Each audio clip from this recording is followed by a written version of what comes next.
Hello दोस्तों, welcome back to again math GS. जी हाँ दोस्तों, एक बार मैं फिर लेकर आया हूँ नया टॉपिक। यह topic exam point of view से काफ़ी मोस्ट इम्पोर्टेंट टॉपिक है। इस वीडियो में मैंने हर तरह के फैक्ट्स और मटेरियल और जितने भी सारे प्रीवियस ईयर्स में अब तक क्वेश्चन पूछे गए हैं सबको ऐड किया है। यह टॉपिक अपने आप में कंप्लीट फुल टॉपिक है।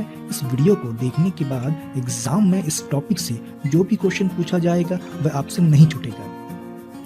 इस वीडियो को लास्ट एंड तक जरूर देखिएगा। हम लोग हमेशा की तरह सबसे पहले थ्योरी पार्ट को कवर करेंगे, फिर लास्ट में प्रीवियस ईयर्स में पूछे गए सारे क्वेश्चन को भी सॉल्व करेंगे, चाहे वह यूपीएससी से पूछे गए हों, BPSC, UPPCS, MPPCS, SSC, railway या अदर गवर्नमेंट एग्जाम में पूछे गए हों, सबको हम लोग लास्ट में सॉल्व करेंगे। दोस्तों, जो लोग अभी नए इस चैनल से जुड़े हैं तो वे इस चैनल को सब्सक्राइब कर लें और बेल आइकॉन को हिट करें ताकि नेक्स्ट वीडियो अपलोड होने पर आपको समय पे नोटिफिकेशन मिल सके।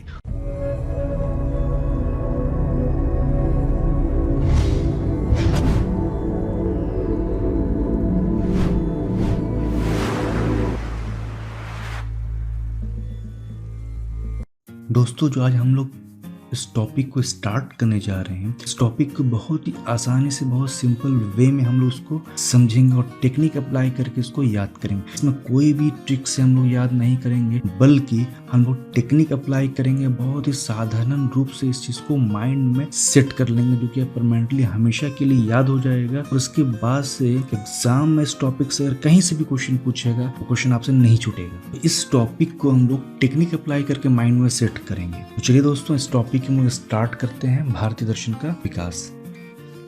जो वर्ण व्यवस्था दृढ़ हो गई, तब प्राचीन चिंतकों ने यह तय किया कि मानव को 4 पुरुषार्थ को प्राप्त करना चाहिए, यानी कि 4 लक्ष्यों को प्राप्त करना चाहिए। तो ये 4 लक्ष्य कौन कौन से हैं वो हम लोग देख लेते हैं। अर्थ या आर्थिक संसाधन, धर्म या सामाजिक नियम, काम या सुख भोग, और लास्ट जो चौथा है वो मोक्ष या आत्मा का उद्धार। जब भारत में प्राचीन काल में वर्ण व्यवस्था दृढ़ हो गई, तब जो भी फिलोसफर थे, प्राचीन फिलोसफर थे, उन्होंने तय किया कि जितने भी मनुष्य हैं उनको 4 लक्ष्य को प्राप्त करना चाहिए। तो पहला लक्ष्य जो अर्थ हुआ, अर्थ का मतलब वो मुद्रा होता है, इससे संबंध क्या हुआ, आर्थिक संसाधन हुआ। उसके बाद धर्म यानी कि सामाजिक नियम व्यवस्था, उसके बाद काम या सुख भोगना, उसके बाद मोक्ष या आत्मा को उद्धार करना। ईसा सन के आरंभ तक दर्शन के 6 संप्रदाय विकसित हो चुके थे। ये 4 पुरुषार्थ का उस समय चिंतन चल रहा था। तो ईसा सन के स्टार्टिंग पीरियड के समय ही टोटल लगभग 6 संप्रदाय मार्केट में लॉन्च हो चुके थे।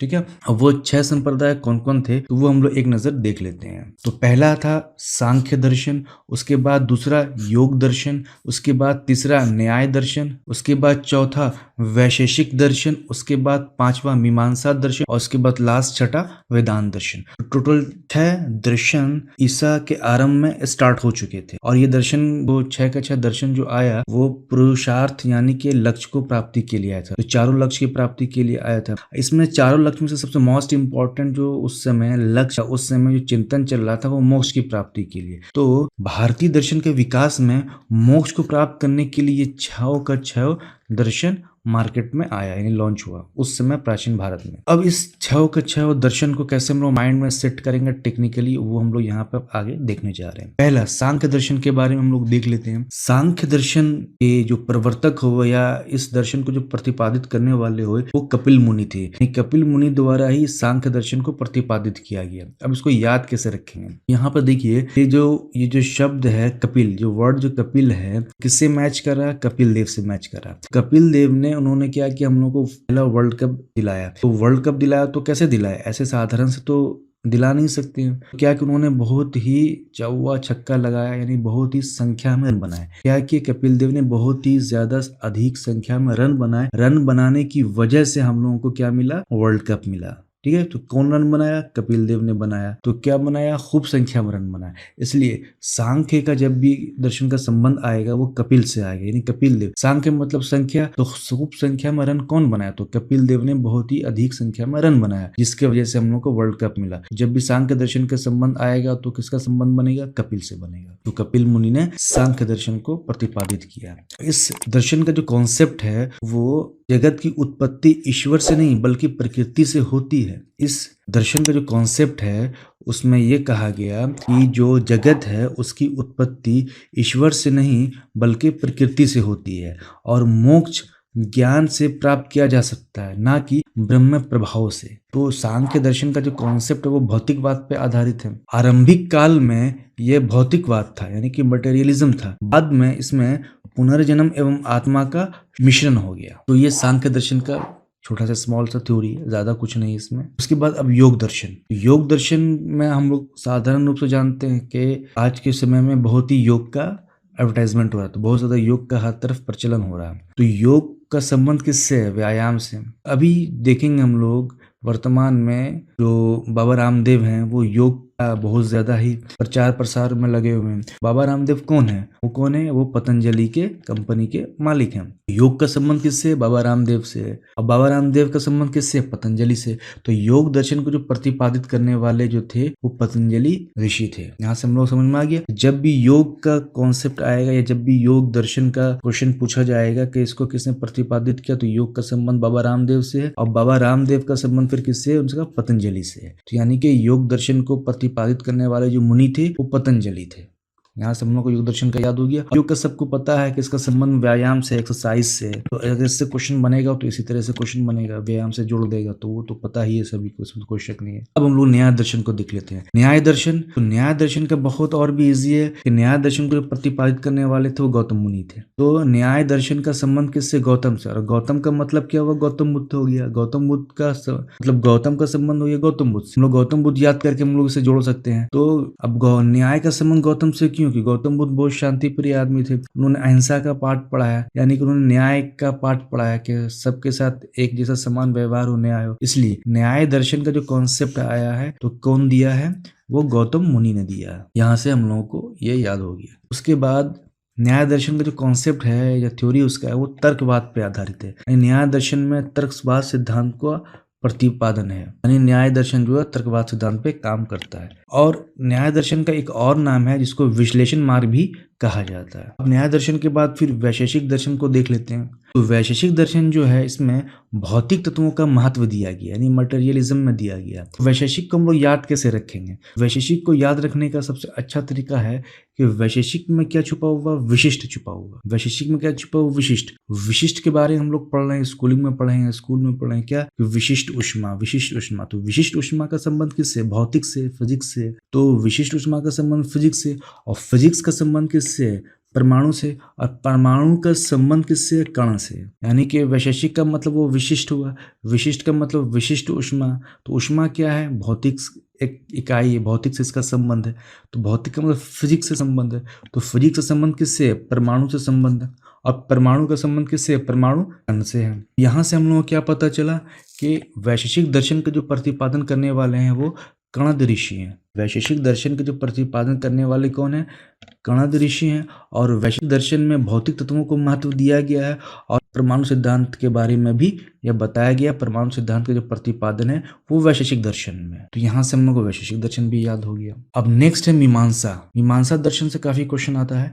तो मीमांसा दर्शन का जो प्रतिपादन करने वाले हैं वो जैमिनी ऋषि द्वारा प्रतिपादित है, यानी कि मीमांसा जो दर्शन है वो जैमिनी ऋषि द्वारा प्रतिपादित है। तो अब इसको याद कैसे करेंगे? इसको याद रखने का बहुत ही सिंपल आसान तरीका है। मीमांसा में यहाँ क्या छुपा हुआ? मास छुपा हुआ। मीमांसा में यहाँ क्या? मास छुपा हुआ। मीमांसा में अगर यहाँ हम लोग देखें वर्ड में मीमांसा मास, तो मीमांसा में यहाँ मास छुपा हुआ, ठीक है। और जैमिनी में यहाँ पे जैम छुपा हुआ। जैमिनी में यहाँ पर क्या छुपा हुआ? जैम छुपा हुआ। तो मास का संबंध जैम से, तो मास का संबंध जैम से तो कैसे है? तो मास का संबंध जैम से कैसे है वो देखिए। यहाँ पे किसान जैम हम लोग जानते हैं, किसान जैम यूज करते हैं। और दूसरा ये क्या? केएफसी का प्रोडक्ट है, यानी कि हम लोग केएफसी का चिकन खाते हैं। तो चिकन जब भी खाते हैं तो केएफसी हमेशा कुछ ना कुछ केचप देता है, चटनी, केचप या जैम कुछ ना कुछ देता है जिसमें हम लोग लगा लगा कर खाते हैं। तो चिकन क्या है? चिकन क्या है? चिकन एक मांस है। चिकन क्या है? मांस है। और मांस में हम लोग जो चिकन या मांस जो खा रहे हैं वो किसके साथ खा रहे हैं? जैम के साथ खा रहे हैं। इसका मतलब मीमांसा का संबंध किससे हो गया? जैमिनी से हो गया। मीमांसा का संबंध किससे हो गया? जैमिनी से हो गया। यानी मांस का संबंध किससे? जैम से। जब भी मीमांसा दर्शन के बारे में पूछेगा कि मीमांसा दर्शन को प्रतिपादित प्रतिपादित करने वाले प्रवर्तक कौन है, ऋषि कौन है, मुनि कौन है? तो कौन है?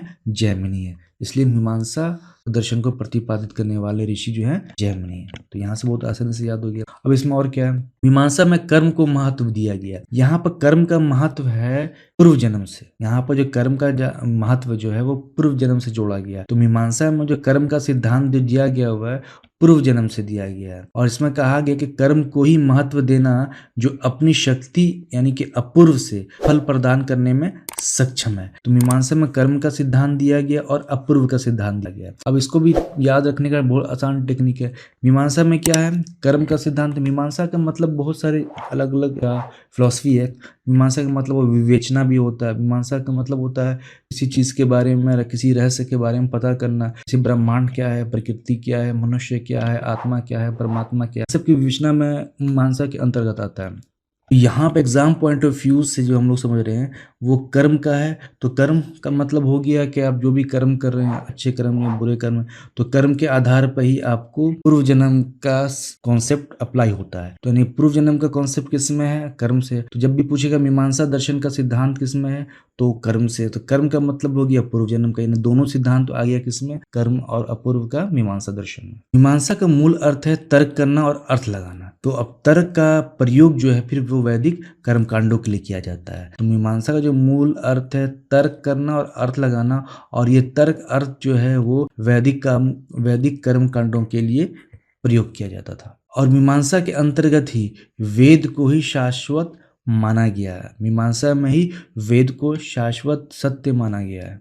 और मीमांसा का जो मुख्य लक्ष्य है वो मोक्ष और स्वर्ग की प्राप्ति करना है। मीमांसा का जो मुख्य लक्ष्य है वो मोक्ष और स्वर्ग की प्राप्ति करना है। और मोक्ष पाने के लिए यज्ञ करना है। और मोक्ष पाने के लिए क्या करना है? ये यज्ञ करना है। तो ये मीमांसा का शॉर्ट थ्योरी है। उसके बाद मीमांसा के बाद हम लोग वेदांत दर्शन को देखते। वेदांत दर्शन में क्या है कि वेदांत का अर्थ है वेदों का अंत, ठीक है, या अथवा वेदों का सार है। और वेदांत का जो मुख्य स्रोत है वो उपनिषद है, ठीक है, उपनिषद है। तो वेदांत को वेदों का अंत क्यों कहा गया? क्योंकि उपनिषद जो है वो वैदिक साहित्य का अंतिम भाग है, इसलिए इसको वेदांत कहते हैं। यानी उपनिषद जो है जो वैदिक साहित्य का अंतिम भाग होने की वजह से इसको वेदांत कहा गया। तो उपनिषद को वेदांत भी कहा जाता है। और वेदांत का मतलब भी होता है कि वेदों का अंत, यानी उपनिषद अब लास्ट वेद है, इसके बाद वेदांत खत्म हो गया, समाप्त हो गया, इसलिए इसको कहा गया वेदांत कहा गया। वेदांत का जो मूल ग्रंथ है, वेदांत का जो मूल ग्रंथ है वो ब्रह्म सूत्र है। और ब्रह्म सूत्र को संकलित करने वाले जो थे वो बद्र नारायण थे। ब्रह्म सूत्र को संकलित करने वाले जो थे वो बद्र नारायण थे। और ये ईसा पूर्व दूसरी सदी में थे। यानी कि इसका जो मूल ग्रंथ है इसका जो मूल ग्रंथ है वो ब्रह्म सूत्र है और इसको संकलित करने वाले बद्र नारायण हुए। और ये ईसा पूर्व दूसरी सदी में संकलित किया गया। ब्रह्म सूत्र को ही उत्तर मीमांसा भी कहा जाता है। उत्तर मीमांसा किसको कहा जाता है? ब्रह्म सूत्र को ही कहा जाता है। और ब्रह्म सूत्र पर 9वीं एवं 12वीं सदी में इस पर 2 भाष्य लिखे गए हैं। यानी ब्रह्म सूत्र पर 2 भाष्य लिखे गए हैं, एक 9वीं सदी में लिखे गए और एक 12वीं सदी में लिखे गए। 9वीं सदी में जो भाष्य लिखे गए हैं वो शंकराचार्य द्वारा अद्वैत वेदांत पर लिखा गया है। शंकराचार्य ने जो ब्रह्म सूत्र जो भाष्य लिखे हैं वो अद्वैत वेदांत कहलाता है। और शंकराचार्य ने इसमें ज्ञान को मोक्ष का मार्ग बताया, ज्ञान को ही मोक्ष का कारण बताया अद्वैत वेदांत में। फिर 12वीं सदी में जो ब्रह्म सूत्र का जो दूसरा भाष्य लिखा है तो वो रामानुज ने लिखा है। और रामानुज ने जो लिखा है उसको कहा जाता है विशिष्टाद्वैत वेदांत। और रामानुज ने ज्ञान के अपोजिट बताया। रामानुज ने जो कॉन्सेप्ट दिया वो शंकराचार्य के अपोजिट, ज्ञान के अपोजिट रामानुज ने भक्ति को मोक्ष का कारण बताया। भक्ति को मोक्ष का कारण बताया। शंकराचार्य ने ज्ञान को मोक्ष का कारण बताया और रामानुज ने भक्ति को मोक्ष का कारण बताया। अब इसको याद कैसे करेंगे? बद्र नारायण और यहाँ पे ब्रह्म है ना, ब्रह्मा और नारायण, यहाँ पे 2 शब्द है। तो दोनों जो नाम है वो भगवान का नाम है। तो नारायण और ब्रह्मा का संबंध यहाँ से जुड़ गया। तो अगर नारायण जब भी दिखेगा या बद्र नारायण हो जाएगा ब्रह्म सूत्र। यानी ब्रह्म सूत्र का जो संकलित करने वाले कौन है? बद्र नारायण। तो नारायण छुपा हुआ यहाँ ब्रह्मा, ब्रह्मा नारायण छुपा हुआ। तो आसानी से यहाँ से हम लोग याद हो जाएगा। अब यहाँ पे द्वैत वेदांत और अद्वैत वेदांत को समझते हैं। देखिए द्वैत वेदांत में क्या छुपा हुआ? दिव्य छुपा हुआ। यहाँ पे क्या छुपा हुआ है? यहाँ पे दिव्य छुपा हुआ। तो ये दिव्य छुपा हुआ। दिव्य का मतलब तो हम लोग जानते हैं, दिव्य का संबंध हमेशा किससे होता है? दिव्य ज्योति। दिव्य ज्योति का जो संबंध किससे हमेशा किससे होता है? भक्ति से होता है। किससे होता है? भक्ति। और भक्ति का संबंध का मतलब क्या हुआ? भक्त। और भक्त जो थे दुनिया में, संसार में से बड़े भक्त कौन थे? हनुमान थे। किसके थे?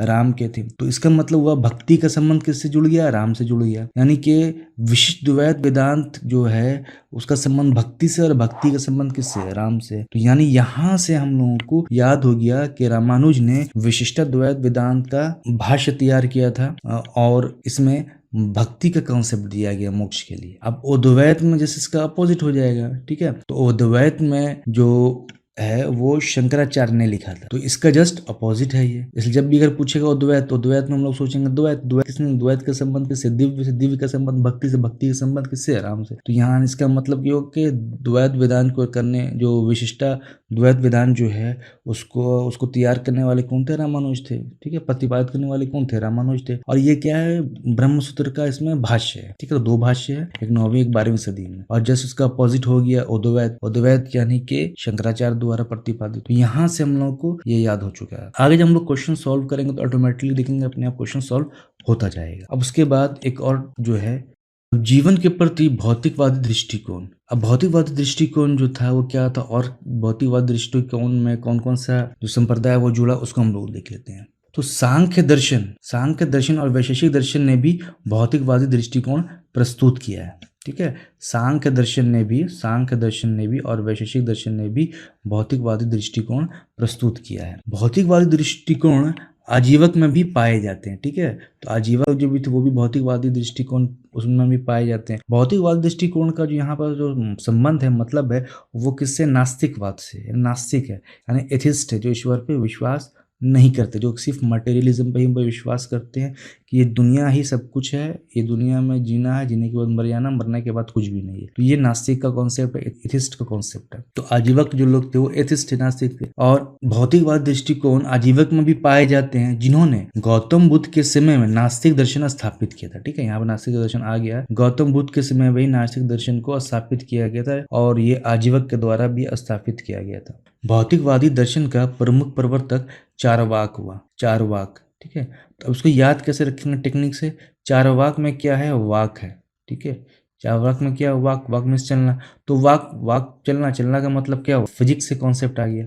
तो फिजिक्स का मतलब क्या हुआ? भौतिकवाद हो गया, सिंपल सा है। तो इसलिए चारवाक कौन हुआ? नास्तिक होगा। इस दर्शन का नाम लोकायत हुआ, यानी कि जो चारवाक ने जो दर्शन चलाया उसका नाम क्या हुआ? लोकायत हुआ। चारवाक को बदनाम करने के लिए उसके विरोधियों ने उसके केवल एक मत को खूब उछाला। अब चारवाक जिस समय नास्तिक का कॉन्सेप्ट दे रहे थे, उस समय उनके जो विरोधी थे, जो ईश्वर पे यकीन करते, चारवाक तो ईश्वर पे यकीन नहीं करते थे, आत्मा परमात्मा यकीन नहीं करते थे, तो उन्होंने एक मत दिया था चारवाक ने कि जब तक जिए सुख से जिए, कर्ज लेकर घी पिए। जब तक जिए सुख से जिए, कर्ज लेकर घी पिए।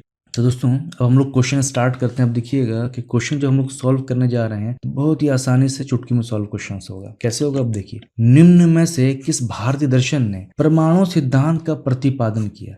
तो परमाणु का सिद्धांत जो किस में आता है? वो सिंपल सा है, वो फिजिक्स में आता है। परमाणु का सिद्धांत जो आता है फिजिक्स का मतलब भौतिक में। तो इसका संबंध किससे होगा? योग से नहीं है, न्याय से नहीं, सांख्य से नहीं, वैशेषिक से। क्यों? वैशेषिक में विशिष्ट है। विशिष्ट ऊष्मा किस में पढ़ते हैं? हम लोग फिजिक्स में पढ़ते हैं, इसलिए इसका आंसर क्या हो जाएगा? डी हो जाएगा। तो सिंपल, बहुत आसान है। प्राचीन सांख्य दर्शन में किसका महत्वपूर्ण योगदान है? तो सांख्य दर्शन में, सांख्य मतलब संख्या, तो खूब संख्या में रन कौन बनाया था? कपिल देव। तो आंसर क्या हो गया इसका? ए हो गया। कपिल मुनि द्वारा प्रतिपादित दार्शनिक प्रणाली है, तो वो दार्शनिक प्रणाली कौन है? किसके द्वारा? कपिल के द्वारा। कपिल ने क्या किया? खूब संख्या में रन बनाया, तो क्या हुआ? सांख्य दर्शन हो गया। सांख्य दर्शन प्रतिपादित किया गया गौतम द्वारा नहीं, जैमिनी द्वारा नहीं, कपिल द्वारा। तो आंसर क्या हो गया? सी हो गया। भारत में दार्शनिक विचार के इतिहास के संबंध में सांख्य संप्रदाय से संबंधित निम्नलिखित कथनों पर विचार कीजिए। तो सांख्य संप्रदाय से कह रहा है, तो सांख्य पुनर्जन्म या आत्मा के आवागमन के सिद्धांत को स्वीकार नहीं करता। गलत। ये आरंभिक काल में सांख्य दर्शन जो था भौतिकवादी था, बाद में फिर इसमें आत्मा और पुनर्जन्म का कॉन्सेप्ट आ गया, तो इसलिए स्टेटमेंट गलत है। सांख्य की मान्यता है कि आत्मज्ञान ही मोक्ष की ओर ले जाता है, ना कि ब्रह्म में प्रभाव अथवा कारक। तो ये तो सही है। तो इसका आंसर क्या हो गया? केवल 2। योग दर्शन के प्रतिपादक हैं। तो योग आ गया, योग का कॉन्सेप्ट किससे? बाबा रामदेव की कंपनी क्या नाम? पतंजलि। तो यहाँ पर क्या, योग दर्शन के प्रतिपादक हैं पतंजलि। योग के आविष्कारक थे, तो योग के आविष्कारक कौन थे? तो पतंजलि थे। महाभाष्य के लेखक पतंजलि समसामयिक थे। तो किसके समसामयिक थे? तो ये चंद्रगुप्त प्रथम के समसामयिक थे। तो पतंजलि थे वो गुप्त साम्राज्य के समय थे। न्याय दर्शन को प्रचारित किया था। तो न्याय का संबंध किससे है? गौतम बुद्ध से। तो गौतम बुद्ध का मतलब क्या हुआ? गौतम। तो आंसर क्या हो गया इसका? बुद्ध हो गया। ये टेक्निक है याद रखने का, ऐसा कुछ नहीं कि गौतम बुद्ध ने न्याय दर्शन दिया है। न्याय दर्शन गौतम ऋषि ने दिया। तो न्याय दर्शन के प्रवर्तक थे, कौन थे? गौतम थे। न्याय दर्शन के संस्थापक थे, तो कौन थे? तो गौतम थे। नव्य न्याय संप्रदाय स्कूल के संस्थापक कौन थे? तो ये गंगेश थे। मीमांसा के प्रणेता थे, तो कौन थे? मीमांसा के बारे में आ रहा था। मीमांसा मतलब मास है, तो मास का संबंध किससे? जैम से। जैम का संबंध किससे? जैमिनी से हो गया। तो आंसर क्या हो गया? डी। निम्न में से किस दर्शन का मत है कि वेद शाश्वत सत्य? अब जब वेद का कॉन्सेप्ट आ गया तो कहाँ आ गया? मीमांसा में आ जाएगा। तो इसका आंसर क्या हो जाएगा? सी हो जाएगा। अपूर्व का सिद्धांत संबंधित है। अपूर्व का सिद्धांत किससे संबंधित है? अपूर्व आ गया। अपूर्व का मतलब पूर्व जन्म। पूर्व जन्म का सिर्फ किस में आएगा? तो मीमांसा में आ जाएगा। कर्म का सिद्धांत। कर्म का सिद्धांत संबंधित है, तो कर्म का सिद्धांत संबंधित किससे है? मीमांसा से है।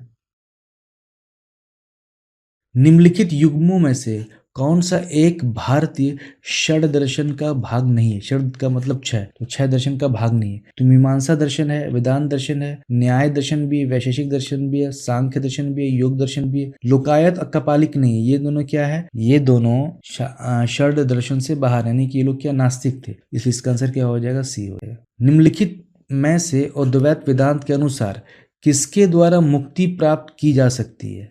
उद्वैत। उद्वैत का मतलब क्या हुआ? दिव्य नहीं। तो दिव्य नहीं कौन था? उसमें शंकर थे। और जो दिव्य थे तो वो कौन थे? भक्ति थे। दिव्य ज्योति है तो भक्ति से संबंध, भक्ति का संबंध किससे? राम से। तो फिर उल्टा उद्वैत हो जाएगा, तो अद्वैत का संबंध किससे? शंकराचार्य से हो जाएगा। जो शंकराचार्य ने जो कॉन्सेप्ट दिया वो किस पे दिया? ज्ञान पे आधारित दिया। तो इसका संबंध किससे हो जाएगा? आंसर ए, ज्ञान। उद्वैत दर्शन के संस्थापक थे, तो कौन थे?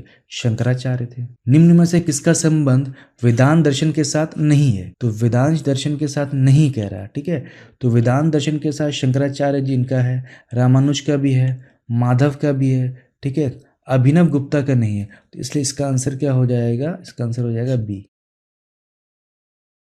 जब तक जीवित रहो सुख से जीवित रहो, चाहे इसके लिए ऋण ही लेना पड़े, क्योंकि शरीर के भस्मीभूत हो जाने पर पुनरागमन नहीं हो सकता। पुनर्जन्म का विरोध, पुनर्जन्म का निषेध करने वाली यह उक्ति किसकी है? तो भाई सिंपल सी है, चार वाकों की है। जब तक जिए सुख से जिए, ऋण लेकर घी पिए। केवल प्रत्यक्ष प्रमाण को कौन स्वीकार करता? तो चार्वाक। जो नास्तिक है तो चार्वाक करेगा। अधोलिखित में से कौन एक चार्वाक के अनुसार सर्वोच्च मूल्य है? तो चार्वाक के अनुसार जो सर्वोच्च मूल्य है वो काम है, काम सुख भोग। नास्तिक है तो भाई जो भी है यही दुनिया, इसी दुनिया में ऐश करो मौज करो। दोस्तों आज का वीडियो खत्म होता है। आज का वीडियो इतना सा था। ये वीडियो को काफ़ी मैंने टेक्निकली बनाया है और इसको माइंड में एक बार सेट करने पे हो जाएगा। कोई इसमें बहुत ज़्यादा टफ नहीं है, बहुत ईजी आसान है। दोस्तों आप लोगों को अगर वीडियो पसंद आ रहा है तो प्लीज वीडियो को लाइक एंड शेयर कर दिया करें, ताकि वीडियो बनाने के लिए मोटिवेशन मिलता रहे। जो लोग इस चैनल पे नए आए हैं तो इस चैनल को सब्सक्राइब कर लें और बेल आइकन को भी प्रेस कर लें, ताकि नेक्स्ट वीडियो अपलोड होने पर आपको समय पे नोटिफिकेशन मिल सके। फ्रेंड वीडियो कैसा लगा है कमेंट बॉक्स में कमेंट्स करके जरूर बताएं।